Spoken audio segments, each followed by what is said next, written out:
할렐루야. 하나님의 은혜와 평강이 여러분과 가정 가운데 함께하기를 원합니다. 자, 오늘 우리 설교 제목 같이 한번 읽어볼까요? 시작. 사명을 위해 살자. 우리가 무엇을 위해 사느냐 하는 질문을 많이 하는데 성경은 답이 너무 확실합니다. 너무 확실하니까 시시해 보이는 것 같지만 단순할수록 진리일 때가 많이 있습니다. 오늘 사도 바울이 사명을 위해 산 것처럼 우리도 사명을 위하여 사는 인생이 되기를 주의 이름으로 축원합니다. 지난주에 고양이 소동이 많이 났습니다. 이 고양이는 세계 어디를 가든지 있더라고요. 제가 예루살렘에서 유학을 할 때도 들리는 말이 있었습니다. 예루살렘 인구만큼이나 고양이가 많다. 거기는 고양이 먹이를 그냥 일부러 주는 사람들도 많고 또 하루 먹는 빵을 갖다가 무조건 버리게 돼 있다 보니까요. 쓰레기통에 그것도 큰 그 쓰레기 차가 있어요. 거기다가 다 한꺼번에 버리다 보니까 고양이들이 거기에 얼마나 많은지 몰라요. 그래서 쓰레기 버릴 때는 항상 조심을 해야 됩니다. 거기서 언제 고양이들이 튀어나올지 모르기 때문에 멀찌감치서 이 뚜껑 살짝 열어놓고 거기다 휙 던져야지 잘못 넣었다가 고양이 휙 튀어나오는 바람에 놀라가고 혼비백산 될 때가 많기 때문입니다. 여기도 제가 이제 아시아 지역, 터키 지역인데요. 우리 지금 계속 가고 있는 장소들 우리가 아소라든지 또 에베소라든지 그리고 밀레도 가는 데마다 이 고양이들이 많이 있었는데 우리 교회도 이렇게 교회가 은혜스럽다 보니까 고양이가 자꾸만 들어오려고 그래요. 그래서 전화가 몇 번이고 왔어요. 아니 목사님 혹시 교회 안에 고양이 키웁니까? 이렇게 물어보더라고요. 왜냐하면 우리 교회가 이제 보안 시스템을 해놨는데 감지 장치들이 있어요. 동작이 되면 뭔가 감지가 되는데 분명히 사람은 없는데 자꾸만 감지가 되다 보니까 소동물이 들어왔냐 이렇게 얘기를 해요. 그런데 잘 봤더니 고양이가 들어온 것 같아요. 그래서 고양이 이 통로들을 막곤 했는데 그래도 어떻게 이놈이 요번 고양이는 좀 너무 심할 정도로 잘 들어와요. 어디를 이렇게 막 비집고 들어오는지 또 사람이 발견하면 또 그냥 어떻게 잘 숨는지 도망갈 것과 들어올 것과 모든 것들을 다 마련해 놓고 있는 이 고양이가 있었어요. 그래서 지금 추적 중인데 아직도 못 찾았습니다. 어디로 들어왔는지. 그러나 어디로 들어와 갖고 머무는지를 알았기 때문에 지금 막고 있는 상황이에요. 그래서 더 이상은 이제 활개는 못 치도록 만들어놨지만 그가 양심 마음만 먹으면 누군가 문단속만 소홀히 하면 언제든지 들어올 수도 있도록 고양이가 해놓은 상태가 있는데요. 하여튼 고양이하고 숨바꼭질을 이번 주에 많이 해놓았습니다. 근데 고양이만 많은 게 아니라요. 개들도 많습니다. 여기 지금 가운데 있는 사진, 길게 있는 사진에 길이 나 있죠. 길에 지금 뭐가 있는지 보이십니까? 개가 앉아 있어요. 근데 개가 앉아 있는 한 마리가 아니라요. 저 뒤에 보면 4-5마리 같이 앉아 있어요. 그러니까 버스를 타고 들어가는데 성지를 들어가는데 개들이 그냥 나 잡아잡시죠 하고서 이렇게 누워 있는 거예요. 그리고 한 놈은 저 왼쪽에서 그 성지 들어가는 장소의 그 입구에서 나 밟고 가려면 밟고 가라 그냥 하면서 그냥 옆에 누워 있는데 사람이 오건 말건 그냥 누워 있는 모습입니다. 저게 죽은 게 아니에요. 쉬고 있는 중이에요. 나 쉬는데 방해하지 마라. 그러니까 차들이 버스가 오는데 이놈들 때문에 가지를 못하는 거예요. 그러니까 얼마나 느긋한지 그야말로 개판인 그 세상을 제가 갔다 왔습니다. 근데 이 장소가 뭐냐? 밀레도입니다. 오늘 우리가 밀레도에 있는 고별 설교를 듣는데 밀레도 하면 이 개들이 생각이 나요. 개들이 그냥 널브러져 있으면서 워낙 사람들이 안 오기도 하지만 사람들이 자기를 해치지 않는다는 걸 알기 때문에 그냥 알아서 어슬렁 피하기도 하고 하면서 살아가는 모습들을 바라봤던 지역이 이 밀레도라고 하는 장소입니다. 자, 우리는 지금 성경을 통해서 어디를 보고 있습니까? 아소라고 하는 지역에서 출발해 갖고 밀레도에 도착하는 모습, 그리고 밀레도에서 사람들을 불러서 에베소 사람들을 불러서 고별 설교를 하는 그 장면을 오늘 말씀을 통하여 보고 있습니다.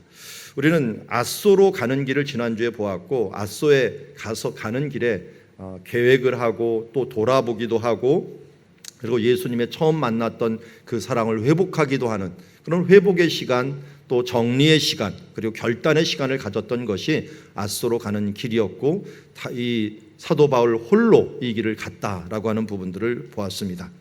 그리고 이 드로아에서 드디어 사도 바울을 만나서 어디로 갑니까? 아소에서 바울을 태우려고 그 이로 가니 그곳에서 바울이 걸어가고자 정하여 준 것이라고 말씀하고 있고요. 여기에서 이제 드디어 사도 바울이 결단할 것을 결단하고 만나서 배를 타고 미둘레라고 하는 섬으로 가게 됩니다. 그래서 세 개의 섬, 미둘레네 섬이라든지 기호섬이라든지 사모섬이라든지 이런 섬들을 들려갖고 도착한 장소가 바로 밀레도라고 하는 항구입니다. 이것도 육지죠. 그러니까 앞에 있는 세 개 지역은 미둘레네, 기호, 사모는 섬 지역이었고 이제 밀레도는 육지로 다시 돌아오게 됐는데요. 현재 밀레도에 가니 딱 남아 있는 게 이것뿐이 없어요. 원형 극장 하나 크게 남아 있고 주변에 부셔져 있는 건물들 잔해 유적들만 남아 있는데 왜 이렇게 여기가 버려졌나 했더니 이 강물이 내려오면서 어떻게 보면 침수가 돼 갖고 늪지대가 돼 버렸어요. 지금도 늪지대예요. 늪지대가 돼 버리니까 사람들이 살 수 없는 그런 지역이 돼 갖고 밀레도는 지금은 버려진 항구로서 사람들이 살고 있지 않았던 모습을 보게 됩니다.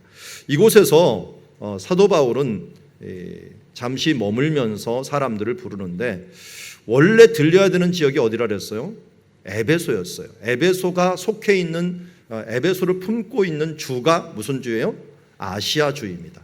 아시아 주 안에 에베소가 있었고 에베소에서 사도 바울이 3년 이상을 머물면서 복음 사역을 했기 때문에 많은 열매가 있었고 큰 부흥이 있었는데 이곳을 지나가야 된 이유는 왜 그렇다고요? 될 수 있는 대로 오순절 안에 예루살렘에 이르기 위함이었다. 왜 오순절 안에 이르려고 합니까? 유대인의 명절 3대 명절이 있는데 그것이 유월절, 오순절, 초막절이에요. 그런데 유월절 다음에 50일 후에 오순절이 오기 때문에 이 두 절기는 같이 붙어 있는데 사도 바울이 지금 구제 헌금을 가지고 가고 이방인 교회 교인들의 대표를 데리고 가고 예루살렘 교회가 같이 연합을 하고 보여주려고 하는데 이 명절이 지나면 사람들이 다 흩어지게 돼 있거든요. 그리고 특별히 오순절 마가의 다락방에서 성령이 임한 아주 기념비적인 날이기 때문에 이 초대교회 사도들과 모든 사람들이 모여 있는 그 예루살렘에 가서 인사를 드리고 그리고 헌금을 하고 그리고 거기서 하나 되는 그 모습을 이루기 위한 것이 목표였기 때문에 서둘러서 가게 되었습니다. 그러다 보니까 에베소에 들리면 또 몇 주를 지날 것 같아서 거기에 들리지 않고 에베소에 지나쳐서 한 50km 떨어져 있는 밀레도에서 에베소에 있는 지도자들, 장로들을 청하게 되는 것을 보게 됩니다. 자, 장로들을 청할 때, 자, 여기 앞에 보면은 이 밀레도하고 여기에 있는 아시아에 있는 에베소하고는 약 50km 있다면은 오는 길이 약 한 3일 길이 된다는 의미를 가지고 있습니다.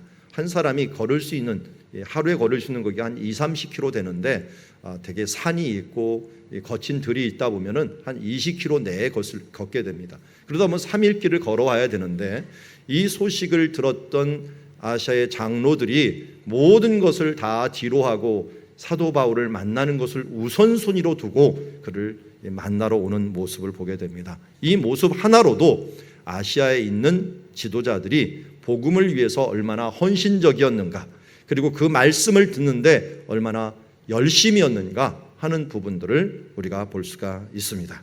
그들이 드디어 이제 도착을 했습니다. 도착을 해서 아시아에서 들어온 첫날부터 하면서 설교를 시작하는데 이게 일명 사도 바울의 고별 설교입니다. 유언과 같은 설교예요. 물론 이 유언과 같은 편지가 하나가 있는데 그 편지는 디모데후서입니다. 디모데후서는 자기가 마지막 죽기 전에 했지만 많은 사람들을 상대로서 마지막 이 고별 설교를 한 것은 오늘 본문인 우리 20장 18절부터 나오는 말씀이라고 할 수가 있습니다. 그러면서 에베소 교회에게 자신이 어떻게 행동했는가를 보여주고 있습니다. 사도 바울은 설교 내용이 사도행전에서 크게 3번이 나오는데 물론 뒷부분에도 자기의 간증 부분이 나오지만 사람들에게 했던 설교는 한 3번이 나오는데 우리가 이미 봤어요. 비시디아 안디옥에 가갖고 회당에서 첫 번째 설교를 했고요. 두 번째 아레오바고 언덕이라고는 아덴에서 올라가갖고 두 번째 설교를 했고 이번째는 세 번째 설교의 내용이 놓여져 있습니다. 이 회당에서는 유대인들과 유대교를 아는 사람들에게 설교를 했고, 아레오바고 언덕에서는 아예 모든 것을 모르는 초신자들에게 했고, 오늘은 지도자급에게 오랫동안 하나님의 말씀을 믿고 그동안 훈련을 받은 사람들에게 하는 말씀이라고 할 수 있을 것입니다. 그들에게 먼저 사도 바울이 그 고백을 선교하면서 자기를 드러냅니다. 첫날, 너에게 들어간 첫날부터 지금까지 내가 항상 여러분 가운데서 어떻게 행하였는지를 여러분들도 아는 바니. 자기 삶으로 증명하지 않는 말씀은 운동력이 없습니다. 회개도 마찬가지입니다. 회개에 합당한 열매를 맺지 아니하면 그것은 회개라고 할 수 없을 때가 많이 있습니다. 그것처럼 여기에도 사도 바울은 삶으로 증명하면서 하나님의 말씀을 전하였다라고 말씀하고 있습니다. 그러면서 그 증명한 것이 무엇이었는가 하는 것을 구체적으로 19절에 말하고 있습니다. 먼저 모든 겸손과 눈물이며, 겸손하였습니다. 왜 겸손할 수밖에 없었을까요? 자기가 하나님께로 받았지 내가 가진 것이 아니기 때문에 우리는 겸손할 수밖에 없습니다. 하나님께 받은 것들, 이게 다 하나님의 것인데 누가 내가 거들먹거릴 수 있겠습니까? 우리의 시간과 건강과 생명과 물질 모두 하나님께로 왔다는 것을 우리가 인정한다면 우리는 겸손할 수밖에 없습니다. 또한 겸손한 자에게 하나님이 은혜를 베푸시기에 오늘도 주님 앞에 겸손한 자로 살아야 될 줄 믿습니다. 두 번째로는 여기에 보니까 눈물로 행했다는 거예요. 눈물로. 왜 눈물을 행했을까요? 눈물이 왜 납니까? 뭔가 마음의 감동이나 애타는 마음이 있을 때 나오죠. 물론 그들이 하나님 안에서 잘 이루어 나가고 정말 뿌듯하게 성장할 때 눈물이 있었지만, 여기에 보면은 이 뒷부분을 보면은 참으로 애타는 마음이 있을 때 눈물이 왔던 것 같습니다. 왜냐하면 유대인들의 간계로 말미암아 당한 시험을 참느라고 눈물을 흘리고, 그리고 그 가운데서 주님을 섬기느라고 그가 이것을 이기느라고 힘들었던 모습을 보게 됩니다.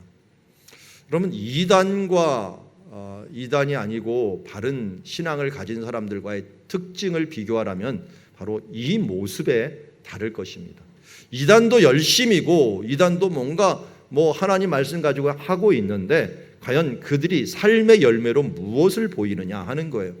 겸손과 눈물로써 일하고 있는지, 그리고 참고 인내함으로 주를 섬기는지, 아니면 겸손이 아니라 교만함으로 남을 비난하고 그리고 남을 깎아내림으로 자기를 높이려고 하는 모습이 있는지, 눈물보다는 거짓으로 자기를 포장하고 있는지를 돌아보아야 할 것입니다. 이상하게 이단은 비난을 해요. 다른 사람들을 비난하면서 그 틈을 비집고서 그 가운데서 그러니 우리가 의롭다라고 하는 쪽으로 자꾸만 가려고 합니다. 여러분, 누구를 비난하고서 자기를 의롭게 만들려고 하는 사람들은 일단 겸손한 사람이 아닙니다. 그것은 주의 뜻대로 하는 사역이 아닙니다.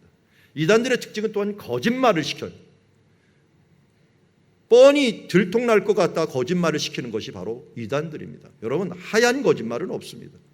하나님 앞에서 정직한 지혜를 달라고 해야 됩니다. 꼭 여기서는 솔직하면은 문제가 되지 않아요. 솔직한 것과 정직한 것은 틀립니다. 솔직하게 나는 솔직하니까 내가 기분 나쁘고 다 말할 거야. 그러면 다른 사람들 다 상처 주고 나는 뒤끝이 없으니까, 이런 사람들은 겸손한 사람이 아닙니다. 서로 돌아보아서 정말 겸손한 사람이요, 눈물로 인내로 참을 사람들은 그를 돌아보고 정직하게 행하지만 솔직하게 이 부분들을 말해야 되느냐 말아야 되는가 하는 것들을 선을 잘 지킬 수 있는 사람이에요. 제가 자주 말하죠. 충고하지 말라고. 왜 충고하지 말라고 합니까? 충고하면 반드시 부작용이 일어납니다. 그런데 충고해야 됩니다. 어떤 상황에서 충고해야 됩니까? 사랑하는 마음이 확실하면 할 수 있습니다. 정말 그 사람을 위해서 내 목숨을 내놓을 수 있는 사랑이 있다면 충고하십시오. 그러나 사랑하지 않는다면 그 충고는 자신의 만족을 위한 충고일 수밖에 없는 모습을 보게 됩니다. 여러분, 사도 바울은 겸손과 눈물로 사역을 했다라고 말하고 있습니다. 우리의 성도들의 관계에 있어서도 바로 이러한 아름다운 관계가 있어지기를 원합니다.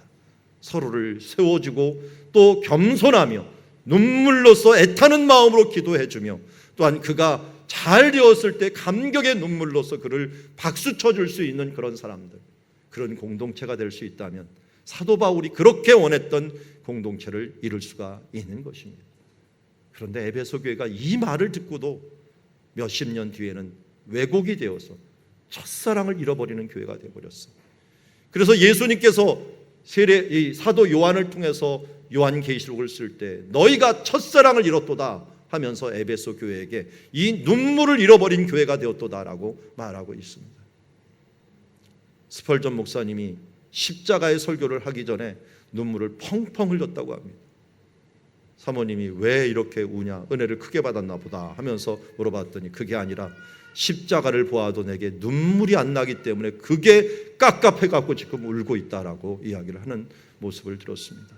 여러분, 십자가를 생각할 때, 주 예수 그리스도를 생각할 때 정말 우리 마음 속에 뭉클함과 눈물이 지금 흐르고 있습니까? 아니면 메말라 있습니까? 이것이 우리의 모습을 가늠하는, 우리의 신앙의 모습을 가늠하는 표시가 될 것입니다. 오늘 사도 바울의 이 모습을 바라보면서 겸손과 눈물로 기도하며 나가기를 원합니다. 눈물을 얘기했더니 바로 우네요, 얘기가. 자, 사도 바울이 이후에 이 교회에서 어떻게 사역했는가 하는 부분들을 보여줍니다. 유익한 것은 무엇이든지 공중 앞에서나 각 집에서나 거리낌 없이 여러분에게 전하며 가르쳤다라고 얘기합니다. 자, 여기에서 공중 앞에서나 각 집 앞에서, 그리고 전하였다 하는 것과 가르쳤다는 것, 이게 짝을 이루고 있다는 것을 기억을 하십시오. 공중 앞에서라고 하는 것은 많은 사람들 앞에서라는 거예요. 거기서 거리낌 없이 또 이 자신이 해야 될 마땅한 것을 가르쳤고, 또 각 집에서 가르친다는 것을 뭡니까? 각 집에서 소그룹을 이뤄갖고 그들에게 가르쳤다는 것을 말하고 있습니다. 이것은 예수님이 행했던 모습하고 똑같습니다. 예수님은 군중 앞에서 설교하시고 가르치기도 했지만 제자들을 따로 불러갖고 집에서 그들에게 집중적으로 훈련을 해 주었습니다. 신앙 성장을 위해서는 반드시 이 두 가지가 같이 가야 됩니다. 함께 모여서 설교를 듣는 것과 그리고 각자 모여갖고 소그룹으로 가르침을 받는 것이 중요합니다. 하나님의 말씀을 전달받는 설교로 끝나면은 그것은 두리뭉실한 신앙 혹은 신앙을 유지할 수 있는 정도는 될 수가 있지만 발전과 성숙을 위해서는 나눔이 있는 소그룹이 반드시 필요합니다. 이것은 예수님이 알려주신 방식이요, 사도 바울도 이 부분들을 아주 성실하게 따랐던 모습을 보게 됩니다. 그래서 함께 모여서 연약한 자 또 강한 자 모두 하나 되어서 하나님께 경배하며 예배하고, 그리고 그것을 보충하기 위해서 소그룹으로 흩어져서 또한 우리가 순모임을 가듯이 순모임을 가지고 또 부족한 자들은 또 훈련시키고 하는 이 일들을 우리 교회만 행한 것이 아니라 이건 교회가 행한 것이요 예수님이 우리에게 보여주신 모본이다라고 하는 것을 알려주고 있습니다. 우리 교회에서 이제 7월 마지막 주에 제자훈련 집중반과 그리고 2년간 제자훈련을 했던 반이 같이 합쳐서 제자훈련 수료식을 전교인 수련회 기간 동안 하려고 합니다. 정말 한 번 훈련을 들어간다는 건 쉽지 않은 일이고, 또 그것을 진행한다는 것 포기할 때가 몇 번이고 생기긴 하지만 결국 끝나고 나면 얼마나 큰 보람이 있는지를 모르겠습니다. 이번 제자훈련들을 제가 마치면서도 생각드는 것이 많이 성장했다, 그러나 아직도 멀었다라고 하는 생각을 가지게 됩니다. 그러기에 우리가 그나마 소그룹을 통해서 훈련했을 때 뭐만 알면 성공이냐면 내가 뭐를 모르는구나 하는 것만 알면 성공입니다. 근데 사람들이 신앙생활하면서 자기가 뭘 모르는지도 모르고 신앙생활하니까 교만할 때가 있다는 거예요. 뭘 모르는지만 알면은 어떻게 돼요? 겸손할 수가 있어요. 겸손하기만 하면 하나님의 은혜를 언제든지 받을 수가 있어요. 여러분, 우리 교회 와서 왜 이렇게 설교가 힘든가? 어렵는가 하면 제자 훈련 받으십시오. 그러면 설교가 들립니다. 이렇게 해서 지금 이렇게 설교를 하고 있는구나 하는 흐름도 들리고요. 다른 교회 가서 말씀 듣더라도 말씀의 맥이 열리게 될 것이고, 그리고 내가 뭘 믿는지 무엇을 전해야 되는지 하는 것도 훈련을 받으면서 지도자로서 나아가는 첫 발을 내디게 되는 모습을 보게 됩니다. 이렇게 공중 앞에서나 각 집에서 대그룹과 소그룹을 통해서 이 사도 바울이 훈련한 것처럼 우리 교회도 그렇게 해 나가야 될 것이고 해 나가고 있고, 앞으로도 이 일에 여러분들이 함께 동참하면서 성숙한 그리스도인, 건강한 그리스도인으로서 자라가기를 주의 이름으로 축원합니다. 21절 말씀을 보니 그 21절 말씀에는 사도 바울이 전한 복음을 요약을 하고 있어요. 자, 21절 우리 같이 한번 읽어볼까요? 시작. 유대인과 헬라인들에게 하나님에 대한 회개와 우리 주 예수 그리스도에 대한 믿음을 증언한 것이라. 사도 바울이 설교할 때마다 놓치지 않은 것은 복음의 아주 짤막한 메시지였습니다. 그것은 초신자들이나 또 중간에 좀 예수님을 아는 사람들이나 아니면 지도자들에게도 다시 한번 기억하면서 복음이 무엇인가 하는 부분들을 꾸준히 말씀해 주셨습니다. 그 중에 복음을 요약한 것은 하나님께 대한 무엇이에요? 회개라고 하는 것, 이게 무엇일까요? 회개는 돌아오는 것을 의미합니다. 반성하는 것은 회개가 아닙니다. 후회하는 것도 회개가 아닙니다. 돌아와야지 회개입니다. 그래서 회개에 합당한 열매를 맺는 것이 정말 회개라고 이야기하고 있습니다. 창세기 뒷부분에 요셉 이야기에서 이 부분들을 잘 이야기하고 있죠. 요셉이 형들이 후회하고 반성하는 모습을 듣고 보았음에도 불구하고 그들을 그냥 놔두었습니다. 그러다가 어느 때 자기의 정체, 국무총리가 된 정체를 밝혔습니까? 바로 형 중에 한 명인 유다가 내가 동생을 대신하여 팔리겠습니다 라고 하는 회개에 합당한 결단과 모습을 보여주었을 때, 그때 자신의 모습을 보여주게 되는 것을 보게 됩니다. 하나님도 우리가 회개합니다, 잘못했습니다, 이것으로 끝나는 사람을 다 받아주지는 않습니다. 회개는 돌아오는 것이기 때문에 회개에 합당한 삶을 살아가고 그 발을 내딛는 사람들에게 하나님께서는 함께 해주시는 줄 믿습니다. 그게 바로 회개에 합당한 열매입니다. 성경은 이렇게 얘기합니다. 이사야서 53장 6절에 우리는 다 양 같아서 그릇 행하여 각기 제 길로 갔거늘 여호와께서는 우리 모두의 죄악을 그에게 담당시키셨도다. 회개가 능력이 있는 것은 바로 여호와께서 우리의 죄악을 모두 담당시키신 예수 그리스도가 있기 때문입니다. 그러므로 여기 보니까 회개한 뒤에 우리가 뭘 해야 됩니까? 우리 주 예수 그리스도에 대한 믿음으로 돌아와야 됩니다. 그냥 잘못한 것에서 후회해갖고 원래 자리로 돌아오는 게 아니라 돌아와야 될 원래 자리가 뭐냐면 예수 그리스도께로 돌아오는 믿음입니다. 그래서 그곳에서 믿음을 가지고 예수 그리스도를 통하여 죄사함을 받았다라고 하는 확신을 가지는 데까지 나오는 것이 진정한 회개라고 할 수가 있습니다. 예수님도 귀신 들린 자의 비유를 들면서 7 귀신이 나갔다가 그 사람의 마음이 깨끗하게 청소되니, 이 한 귀신이 나갔다가 깨끗하게 청소되니 그 사람한테 들어올 수 없어갖고 7 귀신을 데리고 들어와갖고 그 안에 들어오므로 그 처음 나중 사정이 처음보다 더 안 좋게 되었다라고 하는 말씀을 하고 있습니다. 여러분, 우리가 우리의 몸을 깨끗하게 하고 우리를 거룩하게 한다고 깨끗이 씻어 보십시오. 사탄이 더 강력하게 들어옵니다. 그러기에 우리는 그냥 비어있는 마음으로 두면 안 되는 것이 아니라 주 예수 그리스도를 믿는 마음으로 두었을 때 그 믿음으로 이 세상의 악한 영의 세력들을 이길 수 있는 줄 믿습니다. 그러기에 우리는 주 예수 그리스도에 대한 믿음, 이 믿음으로 우리가 하나님 앞에 정결하게 될 수 있고 또 이 믿음으로 사망의 법을 이길 수 있습니다. 그래서 로마서 8장 1절 말씀에서는 이렇게 얘기합니다. 그러므로 이제 그리스도 예수 안에 있는 자에게는 결코 정죄함이 없나니 이는 그리스도 예수 안에 있는 생명의 성령의 법이 죄와 사망의 법에서 너를 해방하였음이라 라고 말씀하고 있습니다.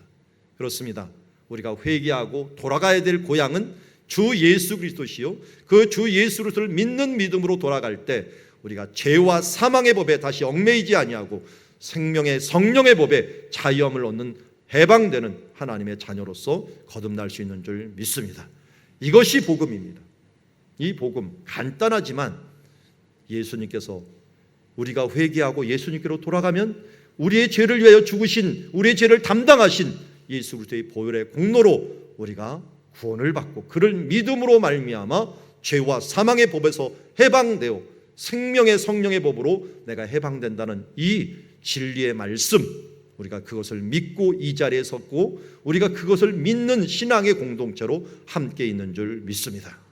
지난주에 제가 병원 중에서 선교하는 병원인 부산에 있는 세계로 병원에 가서 세미나를 했습니다. 한 100여 명이 모여서 세미나를 듣게 되었습니다. 의료인들이 다 모여갖고 듣는데 우리 성가대원과 같이 흰 가운만 입고서 한 100명이 쫙 앉아 있었다고 생각을 해보세요. 무슨 제가 의료 강의하는 것도 아니고 거기에 그들은 자기 가운이라고 그냥 입고서 딱 있는데 이 여러 가지를 가르치는 은혜를 너무 사모하는 심령들이 보였어요. 모두 선교하는 병원이니까 당연히 그렇겠죠. 근데 그분 마지막 강의 중에 제가 갈릴리 설교하고 또 이 예루살렘에 대한 부분들을 얘기했는데 거기에서 익투스라고 하는 오병이어 기적의 의미를 얘기를 했습니다. 익투스라고 하는 게 물고기인데 이 물고기라는 익투스가 뭐의 약자입니까? 예수 그리스도 하나님의 아들 구세주라고 하는 첫 글자의 약자입니다. 예수 그리스도 하나님의 아들 구세주의 첫 글자인데 이 첫 글자의 신앙 고백으로 교회가 세워졌다라고 하는 그 말씀을 한 장로님이 마음에 확 받아들였는지 그 다음부터 저한테 문자를 보낼 때마다 익투스를 자꾸만 쓰는 거예요. 익투스 공동체, 익투스 뭐 하면서 말을 하는데 여러분 우리 초대교회가 어떻게 세워졌느냐면 건물부터 세워진 게 아니라 신앙 고백부터 세워진 거예요. 그래서 로마에 핍박을 받을 때도 물고기 모양을 그려놓고 자기 암호를 삼았던 것들은 바로 나는 예수 그리스도를 하나님의 아들로 인정하고 구세주로 인정하는 사람입니다 라고 하는 신앙 고백 공동체라고 하는 것들이 초대교회의 교회의 근간이었습니다. 바로 예수님께서는 이 고백을 한 베드로에게 바요나 시몬아 내가 복이 있도다 라고 말씀하였고 이 반석 너의 고백 위에 내 교회를 세울 것이다 라고 말했습니다. 예수님의 교회는 바로 이러한 신앙 고백, 이 예수 그리스도의 복음의 신앙 고백 위에서 세워진 공동체라는 것을 알 수가 있습니다. 그래서 교회는 이중적인 교회가 있습니다. 여기 나와 있는 분이 신앙 고백을 다 가졌으면 가장 건강한 신앙 고백 공동체가 되고 교회가 됩니다. 그러나 여기서 이 고백을 갖추지 못하고 아직도 의심하는 분들이 있다면 이 하나님의 교회로 하늘의 관점에 보면 그분들은 제외하고 신앙 고백을 가진 사람들이 진정한 교회라고 할 수가 있습니다. 세상의 교회와 하늘의 교회가 그래서 다릅니다. 우리는 건강한 그리스도를 지금 우리가 목표로 하며 살아가지만 우리 모두가 정말 예수 그리스도는 하나님의 아들이요 우리의 구세주가 된다는 익투스의 신앙 고백을 가지며 살아가는 사랑누리 교인들이 되기를 주의 이름으로 축원합니다.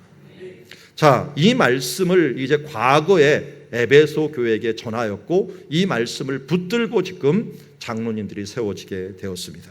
그런데 오늘 20장 22절에 보니 사도 바울이 드디어 앞으로 될 일들, 자기가 결단한 일들을 이야기하고 있습니다. 이미 지난주에도 잠시 언급을 했지만 사도 바울이 이제 고백을 합니다.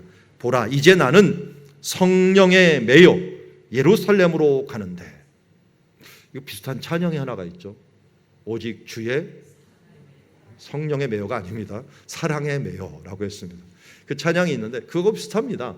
성령에 매여 가는 것. 내 뜻대로 살아가는 것이 아니라 성령이 인도하심을 따라서 지금 가는 인생이다라고 얘기하고 있습니다. 그런데 성령에 매여 가면은 그 길이 순탄할 것 같은데 의외로 순탄하지가 않습니다. 거기에 무슨 일을 당할는지 알지 못하고 특별히 23절에 보니까 성령이 각성에서 내게 증언하여 결박과 환난이 나를 기다린다라고 말하고 있습니다. 그러면 성령이 인도하시면 다 형통해야 되는 거 아니에요? 그런데 착각하지 마십시오. 성령이 인도한다고 환난이 없는 건 아닙니다. 우리 자녀들을 키우신 분들은 제일 깝깝할 때가 뭡니까?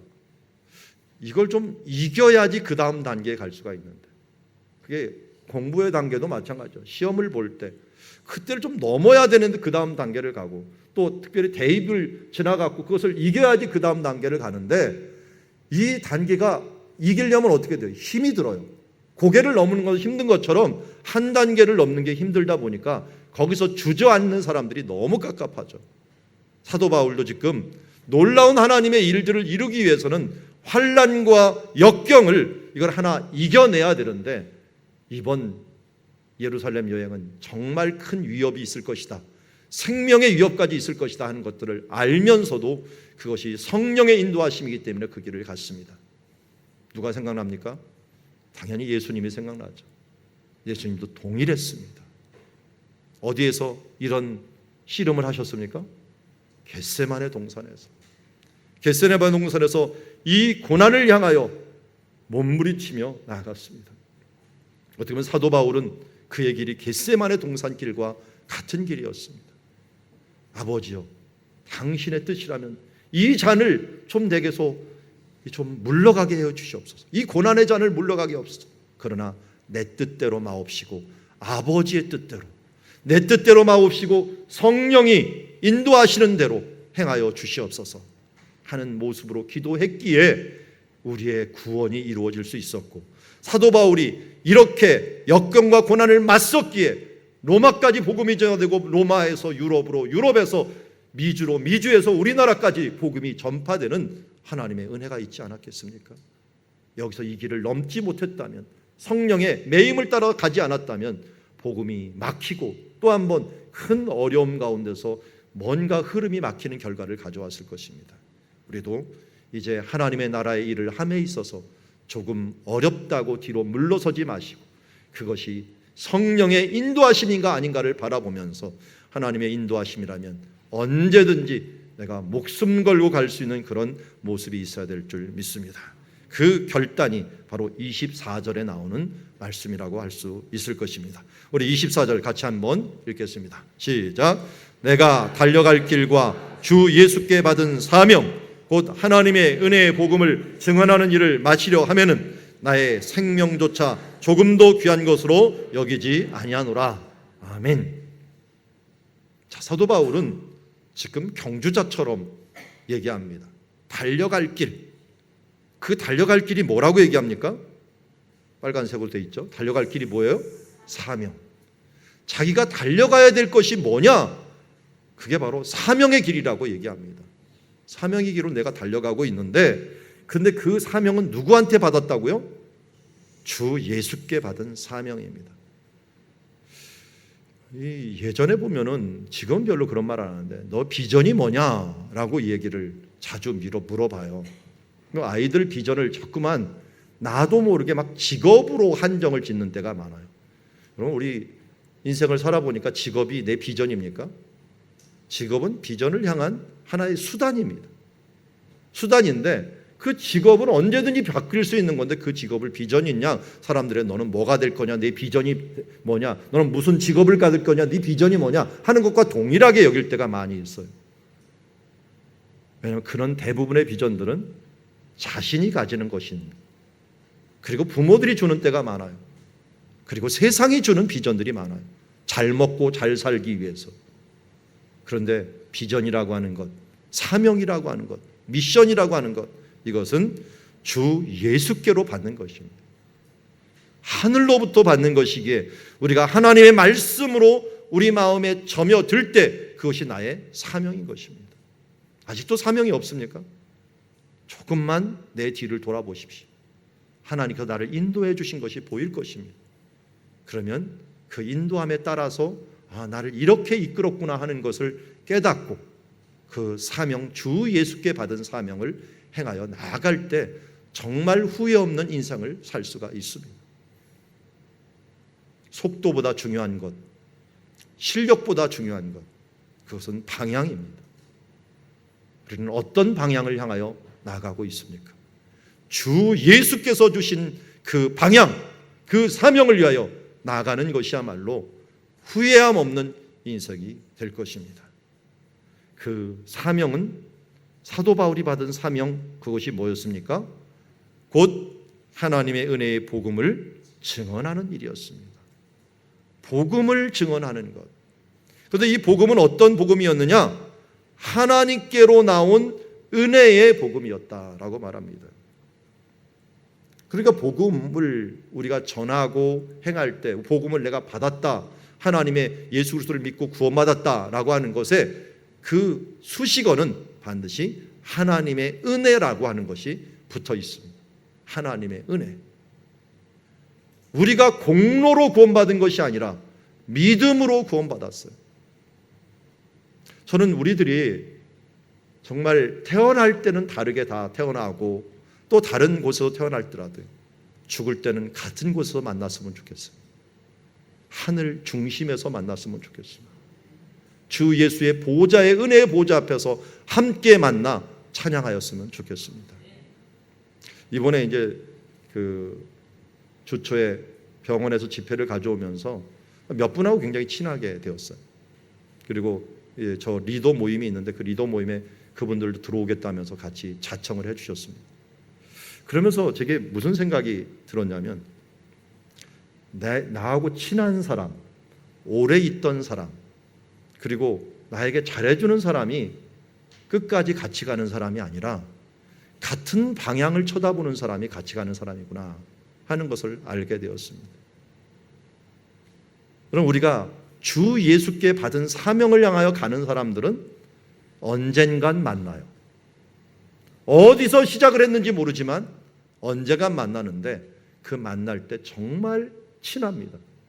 언제 본지도 모르는데 한두 번 만났는데도 다윗과 요나단이 같은 하나님을 바라보니까 그들이 절친이, 처음 만나자마자 절친이 되어버렸어요.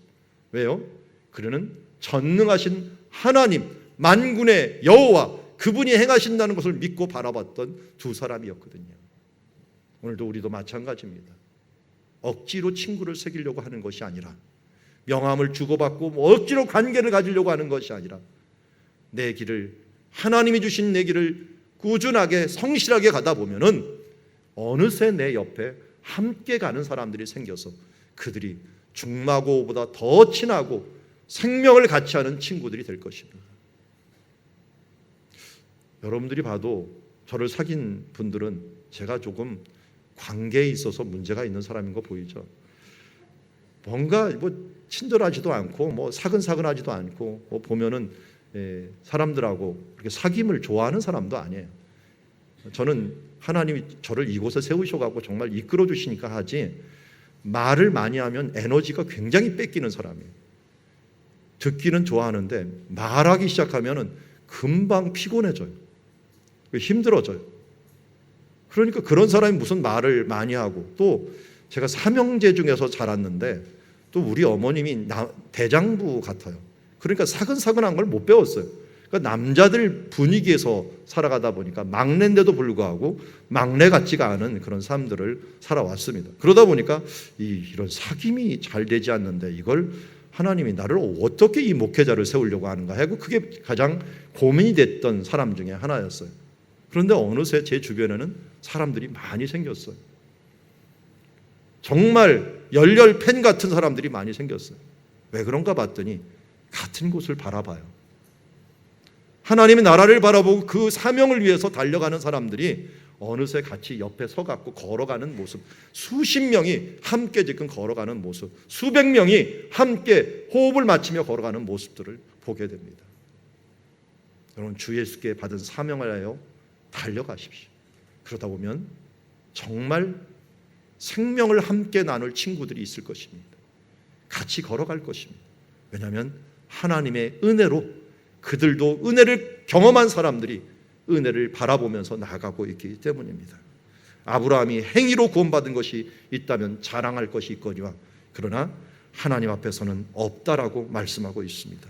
그래서 사도 바울은 내가 부득불 자랑할진대 뭐만을 자랑한다고요? 나의 약한 것을 자랑할 것이다 라고 말씀하고 있습니다. 그만큼 우리는 은혜로 살고 은혜로 죽는 사람이라는 것을 깨달고 나가야 될 것입니다. 그런 선언합니다. 이제는 이러한 복음을 증언한 일을 마치려면 나의 생명조차 조금도 귀한 것으로 여기지 아니하노라. 그의 결론은 무엇이었습니까? 사명은 목숨보다 중요하다. 하나님 나라 앞에서 배울 때 내가 선한 싸움을 싸우고 주님을 배울 때인데 이 사명을 잘 감당해서 주님 앞에 서야지라고 하는 그 마음이 그 속에 있는 모습을 보게 됩니다. 이 말씀하고 굉장히 비슷한 말씀이 디모데후서 4장 7절입니다. 디모데후서 4장 7절에 이렇게 말씀합니다. 나는 선한 싸움을 싸우고 나의 달려갈 길을 마치고 믿음을 지켰으니 이제 후로는 나를 위하여 의의 면류관이 예비되었으므로 주 곧 의로우신 재판장이 그날에 내게 주실 것이요 내게만 아니라 주의 나타나심을 사모하는 모든 자에게로다. 여러분, 여기는 공중에게 행한 이 고별 설교라고 한다면 디모데후서 4장 7절 8절은 자기의 유언과 같은 글로 동일하게 말할 때 나의 달려갈 길을 마치고, 또 여기는 나의 달려갈 길을 마치려 하면은 이라는 표현을 쓰고 있는 모습을 보게 됩니다. 여러분들도 이 사도 바울의 이 모습, 목숨보다도 더 강력한 그 사명의식을 갖고 있는 이 부분이 우리의 힘이 되고 또 우리의 모본이 되어 주님 앞에서 살아가기를 원합니다. 그러므로 이제 마태복음 25장 21절과 23절에 동일하게 말씀하시는 것처럼 잘하였도다 착하고 충성된 종아, 내가 적은 일에 충성하였음에 내가 많은 것으로 내게 맡기리니 내 주인의 즐거움에 참여할지어다 하는 칭찬받는 그리스도인들이 되기를 주의 이름으로 축원합니다. 오늘 말씀